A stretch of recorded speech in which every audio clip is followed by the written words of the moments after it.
للہ رب العالمین والصلاة والسلام علی اشرف الانبیاء والمرسلین۔ باب صدقۃ الابل، اونٹوں کی زکوٰۃ۔ اس عنوان کے تحت امام صاحب نے دو روایات نقل کی ہیں۔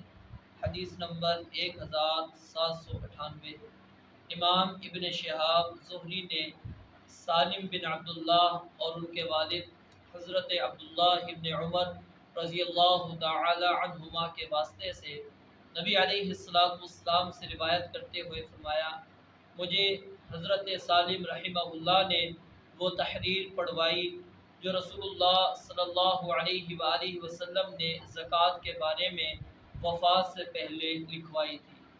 میں نے اس میں یہ باتیں لکھی ہوئی پائیں: 5 اونٹوں پر 1 بکری زکوٰۃ ہے، 10 اونٹوں پر 2 بکریاں، 15 اونٹوں پر 3 بکریاں، 20 اونٹوں پر 4 بکریاں، 25 سے 35 پر 1 سال کی 1 اونٹنی ہے۔ اگر 1 سالہ اونٹنی نہ ملے تو 2 سالہ مذکر اونٹ ہے۔ اگر 35 سے 1 اونٹ بھی زیادہ ہو تو ان پر 2 سالہ اونٹنی ہے۔ 45 تک یہی زکوٰۃ ہے۔ اگر 45 سے 1 زیادہ ہو تو 46 سے 60 تک 3 سالہ اونٹنی ہے۔ اگر کلے کی تعداد 60 سے 1 زیادہ ہو تو 75 تک 4 سالہ اونٹنی ہے۔ اگر 75 سے 1 بھی زائد ہو تو 90 تک ان میں 2 سالہ 2 اونٹنیاں زکوٰۃ ہے۔ اگر 90 سے 1 بھی زیادہ ہو تو 120 تک 3 سال کی 2 اونٹنیاں ہیں۔ اگر اونٹ اس سے زیادہ ہو تو ہر 50 میں سے 3 سالہ اونٹنی اور ہر 40 میں 2 سالہ اونٹنی ہے۔ حدیث نمبر 1799، سیدنا ابو سعید خدری رضی اللہ تعالیٰ عنہ سے روایت ہے کہ نبی علیہ السلام نے فرمایا، 5 سے کم اونٹوں پر زکوٰۃ فرض نہیں، 4 اونٹوں پر بھی کچھ زکوٰۃ نہیں۔ اگر ان کی تعداد 5 تک پہنچ جائے تو 9 عدد تک 1 بکری زکوٰۃ ہے۔ اگر وہ 10 ہو جائیں تو ان میں 14 کی تعداد تک 2 بکریاں ہیں۔ اگر وہ 15 ہو جائیں تو 19 کی تعداد تک 3 بکریاں زکوٰۃ ہیں۔ اگر 20 ہو جائیں تو 24 ہونے تک 4 بکریاں ہیں۔ اگر وہ 25 کی تعداد کو پہنچ جائیں تو 25 سے 35 تک 1 سال کی 1 اونٹنی ہے۔ اگر 1 سال کی اونٹنی ریوڑ میں موجود نہ ہو تو 2 سال کا مذکر اونٹ ادا کر دے۔ اگر 35 سے 1 اونٹ زیادہ ہو تو ان میں 45 کی تعداد ہونے تک 2 سالہ 1 اونٹنی ہے۔ اگر 45 سے 1 اونٹ زیادہ ہو تو ان میں 3 سالہ اونٹنی زکوٰۃ ہے۔ 60 تک یہی حکم ہے۔ اگر 60 سے 1 اونٹ زیادہ ہو تو 75 تک 4 سالہ اونٹنی ہے۔ اگر 1 اونٹ زیادہ ہو تو 90 کی تعداد تک 2 سال کی 2 اونٹنیاں واجب ہیں۔ 120 تک یہی زکوٰۃ ہے۔ اس کے بعد ہر 50 میں 3 سالہ اونٹنی اور ہر 40 میں 2 سالہ اونٹنی ہے۔ یہ آپ نے احادیث کا ترجمہ سماعت کیا۔ اب یہاں پر مسئلے کی وضاحت سمجھ لیں۔ اونٹ کیا ہے؟ ایک قیمتی جانور ہے، اور اسی وجہ سے رسول مکرم صلی اللہ علیہ وآلہ وسلم نے اس کی زکوٰۃ کے اندر جب تک یعنی کہ 25 تک نہیں ہو رہی، آپ علیہ السلام نے بکریاں زکوٰۃ کے اندر رکھی ہیں۔ یعنی جب تک بندے کے پاس 4 اونٹ ہیں تو وہ صاحب نصاب نہیں ہے۔ جب 4 کے بعد 5 ہو جائیں، اب چاہے وہ چھوٹے ہیں بڑے ہوں، مذکر نر ہو مادہ ہو، کوئی بھی ہو، جتنی عمر کے بھی ہوں، 5 انسان کی ملکیت کے اندر ہیں تو وہ صاحب نصاب ہے۔ پھر وہ 1 بکری زکوٰۃ کے طور پر ادا کرے گا، اور یہ 1 بکری 9 تک رہے گی۔ جب تک 10 نہیں ہو جاتی اس بندے کے اوپر صرف 1 بکری زکوٰۃ ہے۔ 10 ہو جائیں گی تو 10 ہو جاتے ہیں تو پھر اس کے اوپر 2 بکریاں، یہ 14 تک یہی تعداد، پھر اسی طرح آگے چلتے چلتے جب تک 24 ہیں تو بکریاں اس کے اوپر واجب ہو جاتی ہیں۔ جب 24 سے اوپر 25 ہو جاتی ہیں تو پھر اب اس نے اونٹنی دینی ہے 1 سالہ۔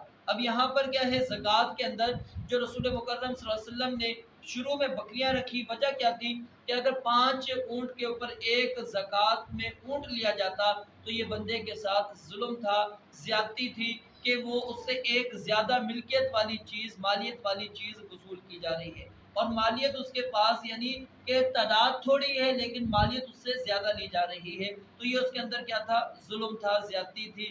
تو اس وجہ سے نبی علیہ السلام نے بکریاں رکھی۔ اور دوسری بات کہ تعداد کے اضافے کے ساتھ، جیسا کہ آپ نے حدیثوں کے اندر سنا، عمر کے اندر بھی اختلاف ہوتا جا رہا ہے، یعنی کہ 1 سالہ، پھر 2 سالہ، پھر 3 سالہ، پھر 4 سالہ، اس انداز سے تعداد بڑھتی جا رہی ہے، عمر کا بھی تفاوت آتا چلا جا رہا ہے۔ یہ نہیں ہے کہ تعداد زیادہ ہے، مثال ہے کہ اگر تعداد 25 ہے تو اب 4 سالہ اونٹ دے دو، نہیں، اس کے اندر کیا ہے؟ اسی کے حساب سے زکوٰۃ رکھی۔ 45 ہو گئی اسی کے حساب سے، 60 ہو گئی اسی طرح، 90 اسی طرح، 120 اسی طرح، تو کیا ہے؟ اسی انداز سے زکوٰۃ رکھی گئی ہے۔ اب اس حدیث مبارکہ کے اندر جو الفاظ استعمال ہوئے ہیں اس الفاظ کی کچھ وضاحت آپ کے سامنے رکھنا چاہتا ہوں۔ ایک اس حدیث کے اندر لفظ استعمال ہوا ہے مخاض۔ مخاض سے مراد کیا ہے؟ 1 سال کی اونٹنی، یعنی جب اونٹنی کا بچہ 1 سال کا ہو جائے تو عموماً وہ دوبارہ حاملہ ہو جاتی ہے، اس لیے 1 سال کی اونٹنی کو کیا کہا جاتا ہے؟ بنت مخاض، یعنی حاملہ کی بچی۔ اور دوسرا اس حدیث کے اندر لفظ استعمال ہوا ہے لبون۔ لبون کہتے ہیں دودھ دینے والے مادہ جانور کو۔ جب اونٹ کا بچہ 2 سال کا ہو جائے تو اس کی ماں عموماً کیا ہے؟ دوبارہ بچہ دے چکی ہوتی ہے، جو کہ دودھ پی رہا ہوتا ہے، اس لیے اس کو کیا ہے؟ 2 سال کی اونٹنی کو کہا جاتا ہے بنت لبون، یعنی دودھ دینے والی اونٹنی کی بچی۔ اس عمر کے نر کو کیا ہے؟ ابن لبون، یعنی دودھ دینے والی اونٹنی کا بچہ کہتے ہیں، اور یہ قدر و قیمت کے لحاظ سے بنت مخاض کے برابر سمجھا جاتا ہے، یعنی نر جو ہے یہ بنت مخاض کے برابر سمجھا جاتا ہے۔ اگر بنت مخاض نہیں، جیسا کہ اگلے عنوان کے اندر یہ بات آئے گی، اگر بندے کے اوپر یہ موجود ہے اور وہ ریوڑ کے اندر نہیں ہے تو پھر وہ ابن لبون ادا کرے گا اس کی طرف سے۔ اور پھر اسی طرح اس حدیث کے اندر ایک لفظ استعمال ہوا حقہ۔ حقہ اس کا مطلب کیا ہے؟ کہ یہ اونٹنی اس قابل ہو چکی ہے کہ اس کے اوپر اب بوجھ لادا جائے اور اونٹ اس سے جفتی کرے، اس لیے اسے حقہ یعنی بوجھ اٹھانے کے حقدار کہا جاتا ہے۔ جزعہ اس سے مراد 4 سالہ اونٹنی ہے، اس عمر میں اس کے دانت یعنی گرنا شروع ہو جاتے ہیں، جس کی وجہ سے اسے چارہ کھانے میں کیا ہے؟ مشکل ہوتی ہے، وہ پریشان ہوتی ہے، اس لیے اس کو جزعہ کہا جاتا ہے۔ تو یہ الفاظ اس حدیث مبارکہ کے اندر استعمال ہوئے۔ آخر کے اندر ایک اور بات یہاں پر استعمال ہوئی، وہ کیا ہے؟ کہ جب تعداد 120 سے زیادہ ہوں تو 40 پر اور 50 پر پھر ان کے گروپ بنائے جائیں گے۔ تو یعنی کہ جب 130 ہیں تو مثال کے طور پر تو 80 پر 2 بنت مخاض ہو جائیں گی، اور باقی جو 50 ہے اس کے اوپر ایک حقہ لیا جائے گا۔ اسی طرح 140 پر 1 بنت مخاض اور 2 حقے اس کے اوپر لازم ہوں گے۔ 150 پر 3 حقے یعنی کہ 150 ہے اس کی تعداد، تو 3 حقے اس کے اوپر آئیں گے۔ 160 پر 4 بنت لبون یعنی اس کے اوپر آ جائیں گی، اور اسی طرح ہر 10 کے اضافے پر 1 بنت لبون کی جگہ حقہ آئے گا، حتیٰ کہ 200 پر 4 حقے یا 5 بنت لبون کی ادائیگی اس کے اوپر فرض ہوگی۔ اور یہاں پر ایک اور بات سمجھ لیں کہ زکوٰۃ کے اندر جو ادا کی جائے گی اونٹ کے اندر، وہ مادہ ادا کی جائے گی، نہ کہ نر۔ اللہ رب العالمین سے دعا ہے رب العالمین سمجھنے اور عمل کرنے کی توفیق عطا فرمائے۔ وآخر دعوانا الحمدللہ رب العالمین۔